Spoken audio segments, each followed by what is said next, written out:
and welcome to Ugly Stick, as of yet, Unnamed, weekly, bi-weekly, and tri-weekly podcast. I'm official Yahoo Test, and with me I have Jacob.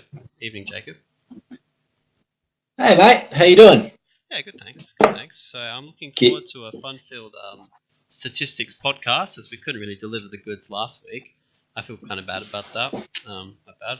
But maybe the second time round it'll be even better, probably.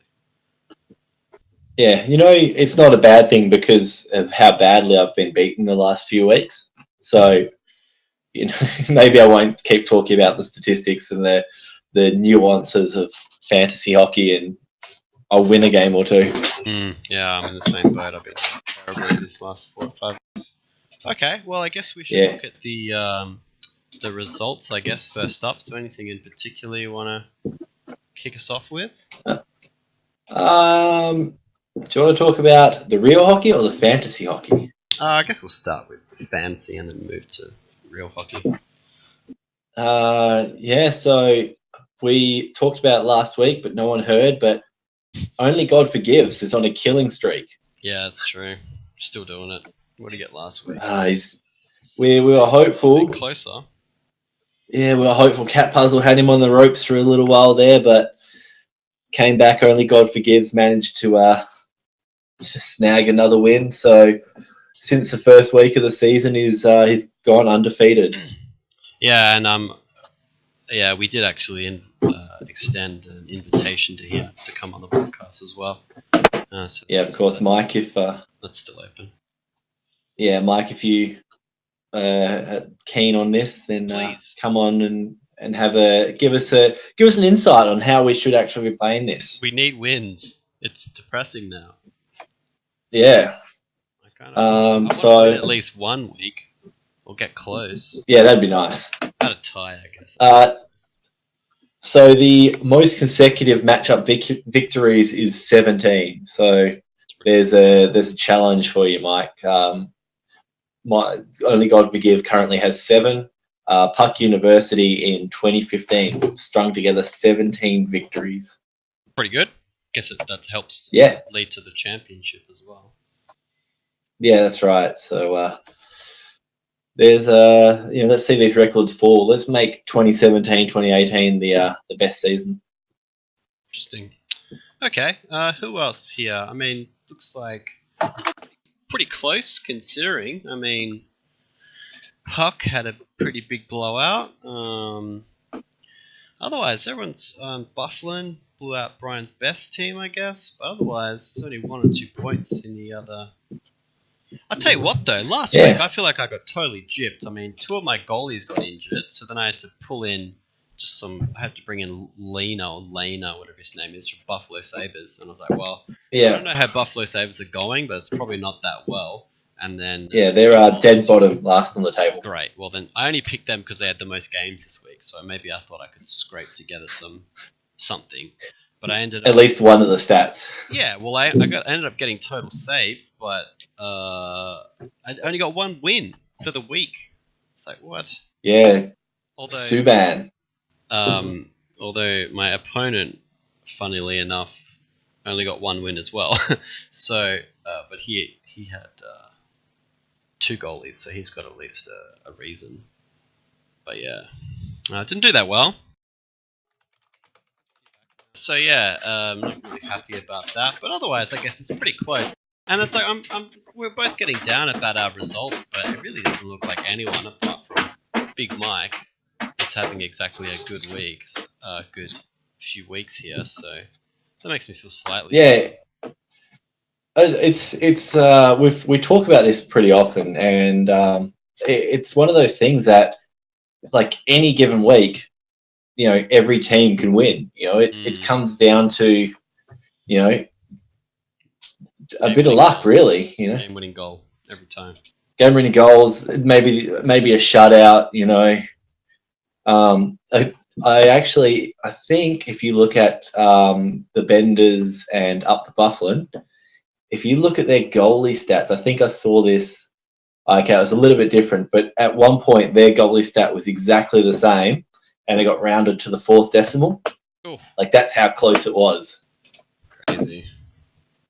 Yeah. So this is there's a lot going on in this week. Oh, there it is. Sorry. Up the Buffalo and Brian's best team last week. Brian's best team won with 927 save percentage. Up the Buffalo had 926. So we're literally talking about kind of one shot difference. It doesn't take much to swing that. That's crazy. And he had two Crazy. shutouts. He had two shutouts as well. Oh no, so she had two shutouts and she still didn't get it. Oh, that is horrifying. I like how that's right. She won goals against but lost save percentage. And then there's only 3 saves difference. What? Yeah. Yeah, like that's even 0.28, like 0.27 goals against average is like it's nothing. That's a quarter of a goal. Did you see that most recent game that Carey Price had? Yeah, Carey Price at the moment. But look at him. He had the swing. Look versus Detroit, 10-1. Yeah. What happened? Yeah, I don't want to talk about that. Oh, you like Detroit, don't you? Sorry, I forgot. Oh, I didn't mean to. Jeez. What happened? Yeah. They played, actually, Montreal played Detroit twice this week. And back to back. Detroit got spanked twice. So, yeah, wasn't the best. So, yeah, they won. Oh, Jimmy Howard. 10-1 and 6-3. Jimmy Howard got pulled. Oh, no, I guess Mesrak got pulled first. They both did. Yeah, they both did. And back-to-back games, both, like, Mesrak got pulled and then Howard got pulled in the next game. Oh, man, what happened? Really, the goals? Who got them all? Paul Byron? Yeah. Shea Webb, Geordie Ben. Is that a new relationship? Jamie Ben? What? Yes, they're brothers. They used to play together in Dallas. Awesome. He's still got his Dallas jersey on in the freaking picture of him. Yeah, Yahoo aren't the quickest to update. I've been told there's a couple of pictures of Geordie Ben that I get told that he and I look pretty similar. Yeah, this photo you look kind of like him. I gotta say. It's just a beard. We just both have beards. Yeah, and he's a bit of a ginger though as well. You're not really a ginger. No. Maybe one day I'll aspire to being Geordie Ben. Yeah. Oh well, it's a rebuild. Let's hang on that line. Nice. All right. So that's definitely something worth pointing out. But anything else? Yeah. I know we bang on about how close this league is. Yeah. And this is another thing for anyone that was listening in last week that had the hearing aids on. Had the patience. Yeah. One thing we talked about is the record book and the strength of schedule. Yeah. So if you hit the league tab, you hit record book, which is third from bottom. Yeah, that was my team from years ago. Season all-time goals, 323 goals in a season. And I reckon that. And 500 assists in that season as well. Wow, you got a lot for that. 268 power play points. Yeah, that's 2013. That was the first season. We only had 6 people in the league, so the league, like every team, was much stronger. Yeah. So we're probably not going to ever get close to a lot of those records. Anyway, record book and then what, head to head, I guess? Yeah, hit head to head and scroll all the way to the bottom. Mm-hmm. And we have the strength of schedule. So what do you know about strength of schedule? It basically shows... what was it? It's like who's going to have the best matchups or whatever, right? Yeah, so essentially what it does is it predicts using the statistics that have been captured already to work out who's going to be against the tougher teams and who's going to be against the weaker teams. So I believe Yahoo uses a mix of predicted stats for all the players on the team and the stats already gone. And it gives you basically a percentage, which in a perfectly even league, it should be 50-50 the whole way through. So it's 50-50 if you're going to win or lose your upcoming matches. Of course, we know there's a lot of skill in fantasy. Of course, there is. There's a real general manager aspect here. You got to put together a good team. Clicking. Yeah, I mean, watching the waiver wire, making sure you pick up someone who isn't going to ruin your team. And to a lesser extent, actually watching real life games. Yeah, I mean, it's not as important, really. Yeah, so we look at the strength of schedule, and as I said, we want to be at that 50% mark. And you can see here that the guys with the strongest schedule, so the guys that they're saying they're coming up against stronger teams, they're sitting at 53%, and the guys 53%. So there's a 47% chance of winning, and the guys who are coming up against weaker opponents have a 52% chance of winning. So really what that's saying is we're almost exactly where you'd want a fair and balanced league to be at that 50% mark. Of course, but you're the commissioner, so you kind of made it that way, didn't you? That's right. It's all mathematical. It's all in, picking the right managers to make it a flip of a coin every single week. Cool. Nice. All right. Yes. Good. So we're there. So I guess that gives hope to even the guys that are lower on the table to sort of look at that and go, well, a couple little tweaks here and there, and you change this percentage a point or two, and you're winning matches instead of scraping by losses. No, I've been knocked out of the playoff contention at the moment, so I'm really got to. That's no good. Yeah. Oh well, it's a good time. Yeah. Well, I guess this is a good time for you to check out the record book. So a good way to do it, if you hover over the league tab again and go to team stats and you check out totals, you can see sort of where you're lacking compared to other teams and what stats you need to pick up on. So we can sort by any way that you want, but if you pick your team and have a look at how your stats are going, it's a good way to I got lots of sort of work out. I've won 6 shots on goal but lost 2, so I'm winning that category. Yeah, it's the only one I'm doing well in. Everything else I'm doing well in hits and blocks. Oh, better than hits. Fucking hell, who's that? Puck University is 8-0-0 for blocks. Who else? We got any other 8s in here?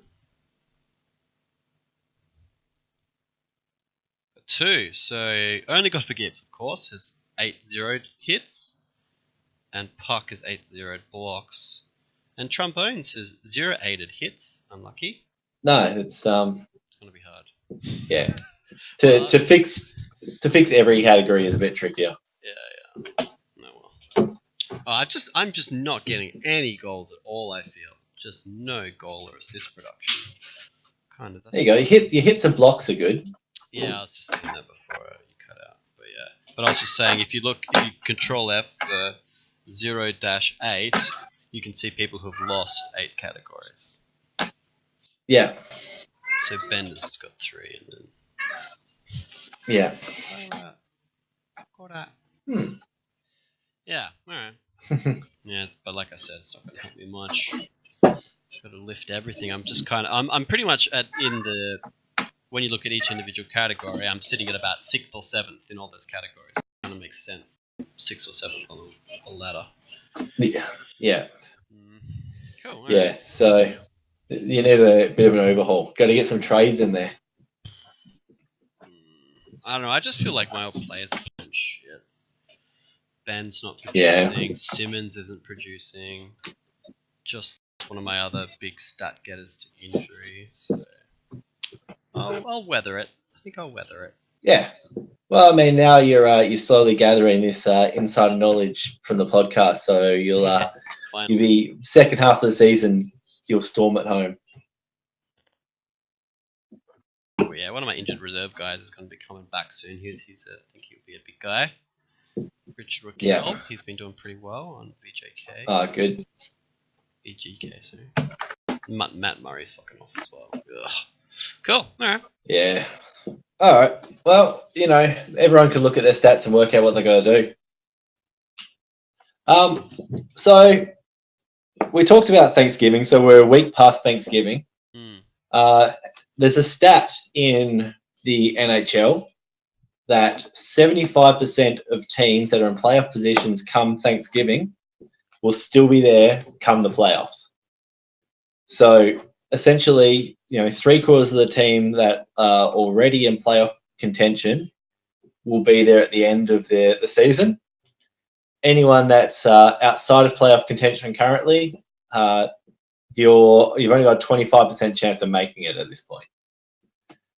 So I think that's an interesting thing to sort of analyze at this point of the season, because it might be a good point to start picking up players who are sort of, like, for example, let's look at Florida. So Florida's well outside playoff contention in the East.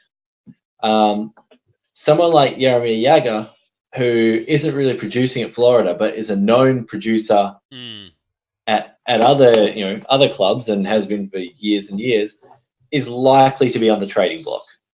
He's likely to get a 1-year contract at a playoff contention team. He's got a good head on his shoulders. He's got playoff experience.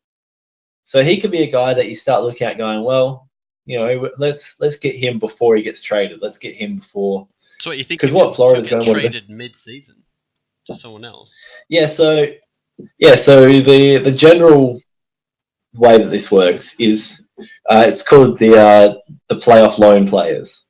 So a team that's going to make the playoff and has a chance to win the cup tries to pick up these older, higher scoring veterans that are going to have an impact today. While the teams that aren't going to make the playoffs understand that, well, they're better off getting rid of these generally high-priced players that are making an impact right now. They're not making the playoff anyway. They're not going to win the cup. And pick up these players that are likely to improve in the future and become better with time and give them a chance to win the cup in 1, 2, 3, 4, 5 years, however, whatever their strategic plan is. So the teams in playoffs are picking up these, they call them loan players, because they're essentially they get put on a 1-year deal at the end of the season to try and win a cup, essentially. Yeah, I think you mentioned this before, especially with Jaeger. Yeah, there's going to be a lot of like a team like Boston is one team like Boston carries a lot of salary cap. Basically, what they do, if you're getting close to the salary cap, you offload these big players, especially if you're not going to make the playoffs, and you try and pick up your lesser players to relieve that cap space as well. So a team like Boston is pretty well known to be pushing towards the top of the cap. So they're currently check out a website called Cap Friendly if you want to know this sort of stuff. Capfriendly.com. They basically they got 60 grand cap space. So that's tight. So if they offload 1, 2, 3 big players, they can make that $3-5 million, and that will be a lot easier for them to be able to secure players moving forward that they want to keep and get rid of maybe a few of the cap heavy players as well. Why have Detroit hit theirs and they're still doing so crap? Why have Detroit have got no cap space? Projected different. Yeah, they've got a lot of players. They've got a lot of really heavy hitting players. One other issue they had this year is the cap space didn't increase. They expected it. All the managers expected it to, but the league left it the same. So a lot of teams were preparing to have more space this year, but yeah, they didn't in the end. But if you look at Detroit, yeah, they've got a lot of players that are on big money. 1, 2, 3, 4, 5, 6, 7, 8, 9, 10, 11 players on 12, 13 players on over $3 million a year is, that's a big hit. Okay. Interesting. Yeah, so I mean, that's just something to look at. Say that again? There's just so many websites like tracking like all these kind of different. Yeah. Oh man, there's plenty of stuff to look at. There's plenty of resources out there if you do really want to get involved with this whole thing. There is real money on fantasy hockey. Yeah, that's it. Yeah. So there's that cap friendly site's really cool because you can actually start. You can play around with changing rosters and looking at different teams. If you picked up a player, dropped the player, traded the player, so when as you start hearing about trade rumors, you can sort of look at if there are what would happen if you got traded, how much space would you get, who could you pick up, who could you trade them for, that sort of thing. So yeah, there's some really strong sort of tools with that website. Cool. All right. Anything else you want to mention with results? No. So I guess the only thing I'd say is that statistic I mentioned, the 75% increases to 80% come the Christmas break. Right. So at Christmas, teams are 5% less likely to either move in or fall out of the playoff contention. So we're getting close to that now. Interesting. Yeah. Okay. Cool. Yeah. So might be worth a look. That's kind of it for the league stuff. Anything that you would like to discuss tonight? I mean, we're getting close to half an hour, so there's probably not too much left. Yeah. No, not really. I mean, I managed to catch a few games. It's just, I don't know, dude. I just watch these games and I just can't believe like the stuff they do. It's just watching them week in and week out, day after day. It's just insane. Some of the, I don't know. It just feels like the level of play gets better every year. But I think it's just so amazing that I forget how good it was the previous year. But yeah. I don't know. Yeah, it's man, the league, the players in this league are something else. It's amazing that they can get up out of bed. 7 days a week. They travel, they play, and they train. Like there's always something that they're doing. Yeah, I know I don't have that. If I tried to do it, I'd probably make it 2 or 3 days and that'd be done. You can only exert so much energy. So yeah, it's crazy how I played 9 holes of golf this morning and I was pretty much kind of lethargic for the rest of the day. So yeah, I mean, as long as I mean, it's about halfway through the season now, so after the season, then half the teams will be playing golf as well. So yeah. Well, off topic, but there's this cool documentary about this MLB. I think he's a pitcher. I can't remember what team for, but he just, he's a multi-millionaire or whatever. But he just owns this like combi van, and he just drives around America like during the off season. Just he doesn't know. I have seen that. Yeah. That's the Vice one, right? Yeah, I think so. It's pretty cool though.